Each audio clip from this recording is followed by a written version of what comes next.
Hey guys, Ryan here from Motorcycle.com with the 2018 Husqvarna Vitpilen 701.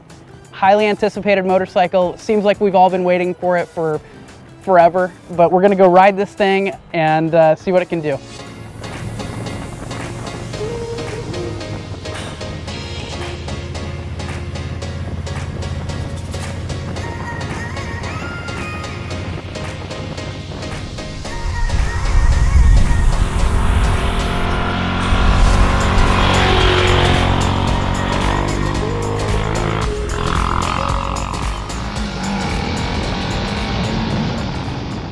Dipping all the way down into the 50s, 59 here tonight in Southern California, so we thought we'd bring the Huskies inside and do this little video right here in the warmth of my own home. So we spent today riding the motorcycle. I've had it for a few days, been able to spend a little bit of time on it in various conditions, downtown, city streets, through some canyon roads, a lot of different riding, and we're just really excited to have the 701 Vitpilen because it's been such an anticipated bike. It was originally released at EICMA in 2015, and it's not that it necessarily took that long to get the bike produced into, you know, a production model, but I think it was so highly anticipated. A lot of people were waiting, and finally now it's here. And another plus, it looks as good as the concept did. The bike looks fantastic. It's built on a great platform from the KTM 690. So let's dive right into the specs. So up front, suspension-wise, we have a 43mm WP fork. You also have compression rebound adjustment. Out back is a monoshock with a linkage, and that has preload and rebound adjustment. 693cc single-cylinder engine. Husqvarna rates the power output at 75 horsepower and I believe 54 pound-feet of torque. By the time this video comes out, we'll get the actual, we're gonna take this thing to the dyno tomorrow, weigh it as well, so we'll have those numbers and we'll get them stuck up around here somewhere. So the Husqvarna Vitpilen 701 has a single rotor up front, and it's 320 mil. It's got a 4-piston Brembo brake. It works pretty well. Obviously, if you slapped another rotor on there, you'd probably get, you know, a good amount more stopping power, but this does a good job, and a surprisingly good job for just having a single rotor. Out back is a 240 mil rotor with a single piston caliper. So the riding position is fairly aggressive on this motorcycle. It really sits like a sport bike. For me, when I first got on it, I'm 5'8", 30-inch inseam. And when I first got on it, I was kind of surprised by how far out the handlebars are. It's kind of got that clip-on style handlebar. But after spending some time on it, it does feel pretty good. And once you get into some twistier roads, it's a lot of fun to really just, you know, start your counter steering and get hanging off the spike. It handles really well. It's a really agile motorcycle.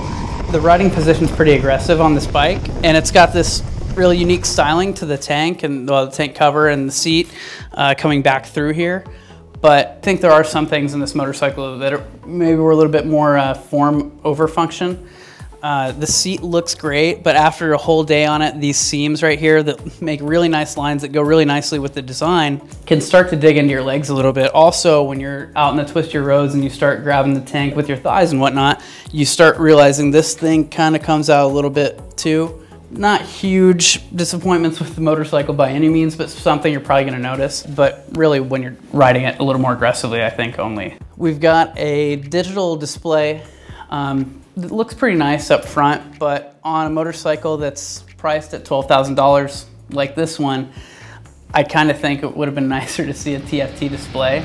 The electronics package on this motorcycle is on par with more expensive motorcycles. You have 2-channel ABS, Bosch ABS, you have traction control, you have up and down, you have quick shift and auto blip downshift. The auto blip downshift didn't work every time that well. Upshifts were great.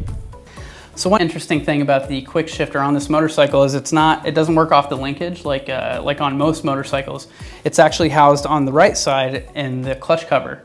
And so it works off the shift shaft to cut timing when you do your upshifts. This simple looking motorcycle, but at $12,000, 193cc single cylinder, 1 rotor up front, digital dash, 12 grand's a high asking price. As far as handling, it's a lot of fun to ride. It's a lot of fun to ride aggressively. It's kind of a demanding seating position riding around in town. So it's most fun ridden aggressively, but it looks great. If you don't mind that kind of cafe racer seating position, sport bike seating position, you know, that's up to you. But style-wise, it looks amazing. It looks amazing in my house. It looks amazing in front of the cafe. It looks amazing ripping around through the canyon roads. We keep saying this motorcycle looks great. You know, it's in the eye of the beholder. But one thing that you can't deny is all the little things that Husqvarna has done to this motorcycle. The hand grips look great with the Husqvarna logo on them. You have little Husqvarna logos kind of all throughout the machine. 701 on the brake pedal down here. You have a 701 on the underneath side of the tail. This thing just has a lot of unique little attention to detail things that make it feel like a premium motorcycle, and it is. The headlight looks great. It's an LED headlight. It has a daytime running perimeter light on it. The taillight looks great as well, LED taillight. The license plate holder is a nice rear hugger type around the rear tire. The mirrors are extremely buzzy at speed. When you're idling, they're buzzy, and if you give it a little gas, the countershaft balancers in the engine smooth everything out, and the vibration goes away in the mirror. But as soon as you take off 30 miles an hour or higher, they're almost worthless.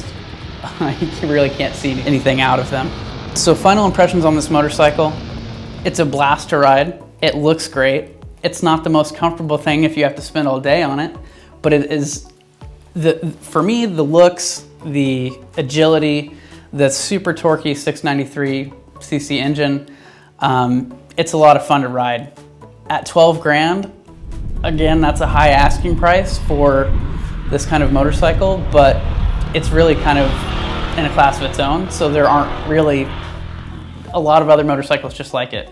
For the full story, head on over to Motorcycle.com. We'll have the dyno chart, full specs, full evaluation, everything like that. If you enjoyed the video, like, comment, subscribe, and thanks for watching.